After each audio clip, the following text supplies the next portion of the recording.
ಇನ್ನು 41 ವರ್ಷದ ಭರತ್ ಭೂಷಣ್ ಜಾಲಹಳ್ಳಿಯ ನಿವಾಸಿಯಾಗಿದ್ದರು. ಜಾಲಹಳ್ಳಿಯ ಸುಂದರ್ ನಗರದಲ್ಲಿ ಭರತ್ ಭೂಷಣ್ ಅವರು ಮನೆ ಮಾಡಿಕೊಂಡು ವಾಸವಾಗಿದ್ದರು. ಸದ್ಯ ತಂದೆ ತಾಯಿಗೆ ಮಗನ ಸಾವಿನ ವಿಚಾರ ಇನ್ನೂ ಕೂಡ ಗೊತ್ತಿಲ್ಲ. ಎರಡೂ ಕುಟುಂಬ, ಕರ್ನಾಟಕದ ಎರಡೂ ಕುಟುಂಬ ಅಂದರೆ ಭರತ್ ಭೂಷಣ್ ಅವರ ಕುಟುಂಬ ಜೊತೆಗೆ ಮಂಜುನಾಥ್ ಅವರ ಕುಟುಂಬ ಇಬ್ಬರಿಗೂ ಕೂಡ ಅವರ ಪೋಷಕರಿಗೆ ಹಾಗೂ ಮಂಜುನಾಥ್ ಅವರ ತಾಯಿಗೆ ಇನ್ನೂ ಯಾವುದೇ ಸಾವಿನ ಸುದ್ದಿ ತಲುಪಿಲ್ಲ. ಇನ್ನು ಭರತ್ ಭೂಷಣ್ ಅವರ ಒಂದು ಫ್ಯಾಮಿಲಿ ಹಿಸ್ಟ್ರಿಯನ್ನು ನೋಡ್ತಾ ಇದ್ರಿ. ಸಾಫ್ಟ್ವೇರ್ ಉದ್ಯೋಗಿ ಆಗಿದ್ರು ಭರತ್ ಭೂಷಣ್ ಅವರು, ಹಾಗೂ ಅವರ ತಂದೆ ಹಾರ್ಟ್ ಪೇಷಂಟ್ ಆಗಿರೋದ್ರಿಂದ ಅವ್ರಿಗೂ ಭರತ್ ಭೂಷಣ್ ಅವರ ಸಾವಿನ ಸುದ್ದಿ ಇನ್ನೂ ತಲುಪಿಲ್ಲ. ಸೊ ಒಂದು ರೀತಿ ಮನ ಕಲಕುವಂಥ ಸಂಗತಿಗಳೆಲ್ಲವೂ ಕೂಡ. ಒಂದು ಕಡೆ ಮಂಜುನಾಥ್ ಅವರ ತಾಯಿಗೆ ಅನಾರೋಗ್ಯ ಇರುವಂಥ ಕಾರಣ ಅವರ ಸಾವಿನ ಸುದ್ದಿ, ಸ್ವಂತ ಮಗನ ಸಾವಿನ ಸುದ್ದಿಯನ್ನು ಅವರಿಗೆ ಕುಟುಂಬಸ್ಥರು ಇನ್ನೂ ತಿಳಿಸಿಲ್ಲ.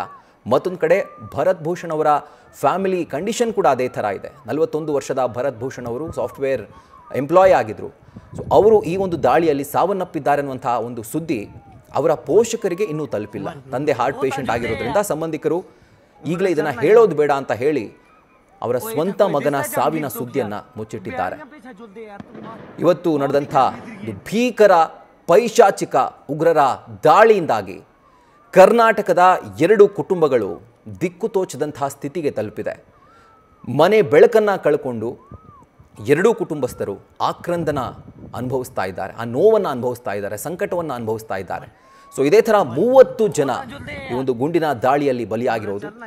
ಆ 30 ಕುಟುಂಬಗಳಿಗೆ ದೇವರೇ ಶಕ್ತಿ ಕೊಡಬೇಕು. ಯಾಕೆ ಅಂತಂದರೆ ಇದು ಸಾಮಾನ್ಯ ಸಾಂತ್ವನದಿಂದ ಮನಸ್ಸು ಸಮಾಧಾನಗೊಳ್ಳುವಂಥ ಸ್ಥಿತಿ ಅಲ್ಲ. ಇದು ಯಾವುದು ನ್ಯಾಚುರಲ್ ಡೆತ್ ಅಲ್ಲ. ಇದು ಅಥವಾ ಏನೋ ಒಂದು ಪ್ರವಾಹ ಉಂಟಾಗಿ ಎಲ್ಲರೂ ಸಾವನ್ನಪ್ಪಿರೋದಲ್ಲ. ಇದು ಧರ್ಮಾಂಧತೆಯನ್ನು ಮೆರೆದಂಥ ಕೀಚಕರು ನಡೆಸಿದಂಥ ಒಂದು ಪೈಶಾಚಿಕ ಕೃತ್ಯ. ಇದಕ್ಕಾಗಿ 30 ಜನ ಅಮಾಯಕರು, ಭಾರತೀಯ ನಾಗರಿಕರು ಸೇರಿ ವಿದೇಶಿಗರು ಕೂಡ ಈ ಪೈಶಾಚಿಕ ಕೃತ್ಯದಲ್ಲಿ ಬಲಿಯಾಗಿದ್ದಾರೆ. ಒಂದು ಮ್ಯಾನ್ ಮೇಡ್ ಡಿಸಾಸ್ಟರ್ ಆಗಿದ್ರೆ ಒಂದು ಪಕ್ಷ ಬಿಲ್ಡಿಂಗ್ ಬಿತ್ತೋ ಏನೋ ಆಗಿರ್ಬೋದು, ಬಹುಶಃ ಅದು ನಮ್ಮ ವಿಧಿ ಅಂತ ಹೇಳಿ ಸುಮ್ಮನಾಗ್ಬೋದಿತ್ತು. ಆದರೆ ಈ ಉಗ್ರರು ಮಾಡಿರುವಂಥ ಧರ್ಮಾಂಧತೆಯ ಒಂದು ಪೈಶಾಚಿಕ ಕೃತ್ಯ ಇದು. ಡೀಟೇಲ್ಸನ್ನು ಕೊಡ್ತಾರೆ ನಮ್ಮ ಪ್ರತಿನಿಧಿ ಪ್ರಜ್ವಲ್. ಭರತ್ ಭೂಷಣ್ ಅವರ ಸಾವಿನ ಸುದ್ದಿ ಇನ್ನೂ ಕೂಡ ಅವರ ಪೋಷಕರಿಗೆ ತಲುಪಿಲ್ಲ.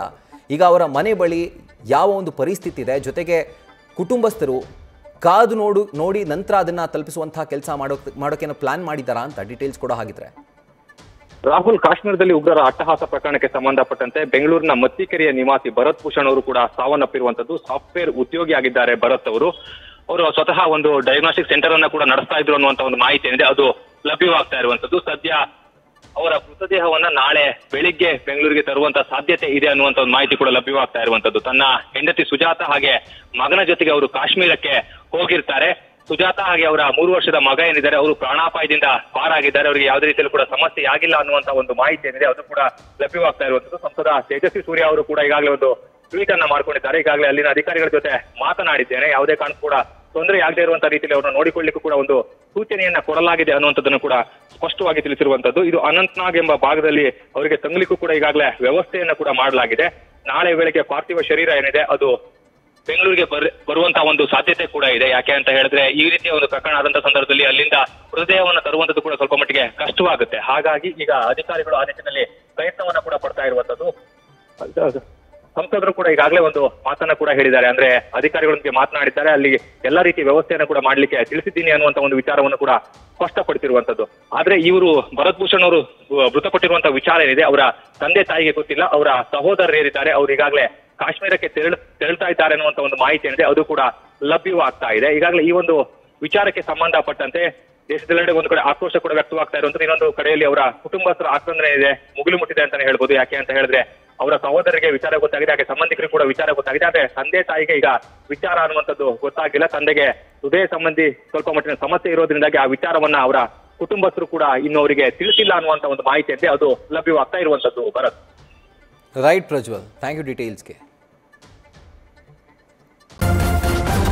ನ್ಯೂಸ್ ಫಸ್ಟ್ ನಿರ್ಭೀತಿಯಿಂದ ನಿಮ್ಮ ಪರವಾಗಿ.